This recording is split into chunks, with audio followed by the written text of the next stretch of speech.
Hi, I'm Ruby Yoder. So who controls your life? Your past or does God? A couple weeks ago, a story came up in a local coffee shop, a story that was from my deep past that I hoped nobody'd ever know. And it was discussed, and I wasn't even there to defend myself. It gave me a name that I didn't really care for. I was surprised at the feelings of shame that washed over me when I found out about this. Feelings of ugly and immature, and I was immature when it happened. I can laugh about it now, but I felt so exposed, and I felt like a failure. So my question is, whose voice am I listening to? Does that make me a failure? Am I a failure? You see, if I believe I'm a failure, then I will live like a failure. And I think Satan just takes our thoughts and binds our minds up with all kinds of lies. Things like, you're the only one that ever has that happen to you, or you'll never change, or no one cares, and we feel so worthless. And I think so often we look at our past, our failures, and it becomes so big in our minds, we become so consumed by them.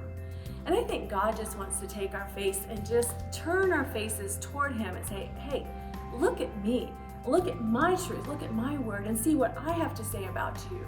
You see, our God is so much bigger than our past. If we keep looking at our past, that will consume us. If we look at God, He can renew our minds and give us new thinking. You see, there's a quote, it says, your past influences you, but your past does not define or control you. So if we take our eyes off of our past and look at what God says about us, we see the worth and the value that God places in us. You see, God saw us as imperfect, just imperfect sinners. We have limitations, and yet He saw value and worth in us.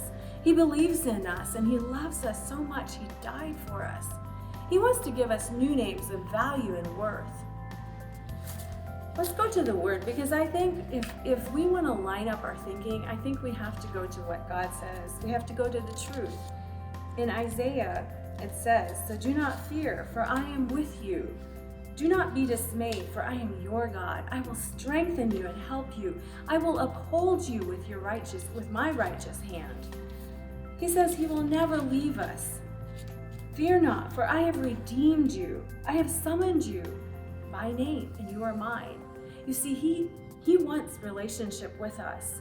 He wants to give us this deep sense of value and belonging because He loves us. I think we need to step away from the noise of lies and just put truth in us. Find the word, whatever the word is that speaks truth to you, put it on a paper, carry it with you. Remember, your past influences you, but your past does not define or control you. So whose voice are you listening to?